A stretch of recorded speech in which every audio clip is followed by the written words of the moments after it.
आता इथे आपल्याला एक मिक्सरचं छोटं भांडं घ्यायचं आहे. त्याच्यामध्ये आपल्याला 1 चमचा इतकं बेसन पीठ घालून घ्यायचं आहे. त्यानंतर इथे आपण 2 चमचे इतकं तांदळाचं पीठ घेतलेलं आहे. तर मैत्रिणींनो, स्वागत आहे तुमचं सगळ्यांचं आपल्या यूट्यूब चॅनलवर. त्यानंतर इथे 1 वाटी इतका रवा घेतलेला आहे मी. तर रव्याचं प्रमाण आपलं 1.5 वाटी असं आहे. पण मिक्सरचं भांडं फुल भरलं होतं म्हणून मी अर्धी वाटी रवा नंतर दळून दाखवणार आहे. तर आता इथे आपण ह्याचं छान असं 1 ते 2 मिनटं दळून घेतलेलं आहे. त्यानंतर इथे एक मी कढई घेतलेली आहे आणि कढईमध्ये इथे पुन्हा दाखवत आहे मी तुम्हाला अर्धी वाटी रवा दळून घेतलेला. तर हे मिश्रण आपण एकत्र करून घेणार आहोत. तर बघू शकता 1 चमचा बेसन पीठ, 2 चमचे तांदळाचं पीठ आणि 1.5 वाटी इतका रवा आपल्याला इथे हे प्रमाण घ्यायचे.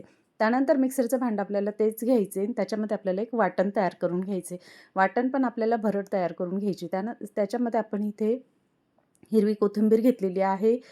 3 ते 4 हिरव्या मिरच्या घेतलेल्या आहेत. मिरचींचं प्रमाण तुम्ही तुमच्या आवडीनुसार कमी जास्त करू शकता. त्यानंतर कढीपत्ता घेतलेला आहे, आलं घेतले, लसूण घेतलेला आहे. तर अद्रकसुद्धा तुम्ही तुमच्या आवडीनुसार घेऊ शकता. त्यानंतर इथे आपण जिरं घेतलेलं आहे. तर ह्याची छान अशी आपल्याला पेस्ट तयार करून घ्यायची. पेस्ट म्हणजे जाडसर भरड अशी तयार करून घ्यायची. तर बघू शकता तुम्ही व्हिडिओमध्ये दाखवल्याप्रमाणे. त्यानंतर आपण इथे दुधी घेतलेला आहे. तर मैत्रिणींनो, आपण आज दुधीचे घावणे बनवणार आहोत.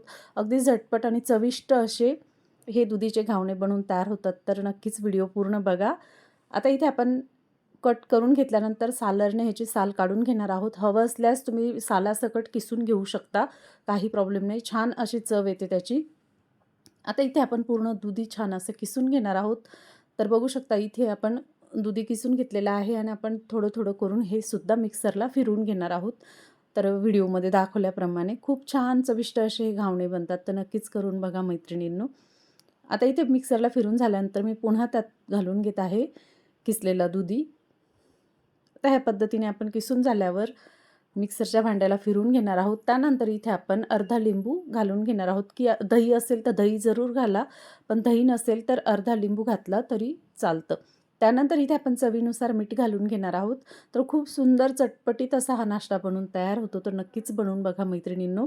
त्यानंतर इथे आपण हे सर्व साहित्य रव्या आणि पिठामध्ये घालून घेणार आहोत. हे आपण जे पीठ तयार करून घेतलेलं आहे ना, त्या पिठामध्ये एक सगळं छान असं मिक्स करून घेणार आहोत आणि आपल्याला पाणी अगदी थोडं थोडं करून घालायचं आहे.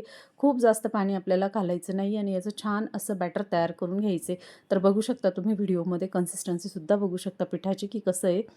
आता अजून थोडंसं पाणी घालून हे छान असं मिक्स करून घेत आहे मी. तर मैत्रिणींनो, तुम्ही माझा व्हिडिओ कुठून पाहतात मला नक्की कमेंट करून सांगा.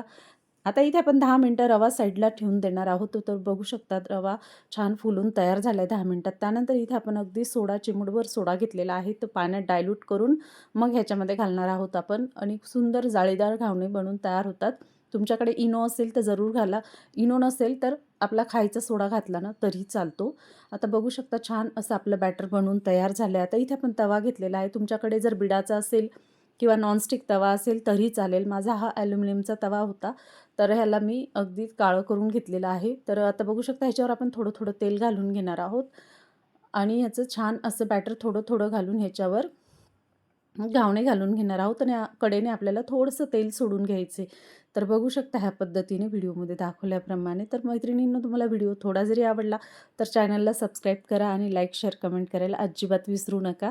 आता बघू शकता आपण ह्याच्या कडा सैल करून घेणार आहोत थोडंसं तेल घातल्यानंतर आणि पलटून घेणार आहोत. तर खूप सुंदर मऊ लुसलुशीत अगदी लहानांपासून मोठ्यांपर्यंत सगळ्यांना आवडतील असे हे घावणे बनवून तयार होतात. तर हे तुम्ही सर्व मिश्रण एकदा मिक्सरला जरी फिरवलं ना तरी चालतं. अगदी बारीक पेस्ट करून ह्याचे घावणे घातले ना तरी चालतं.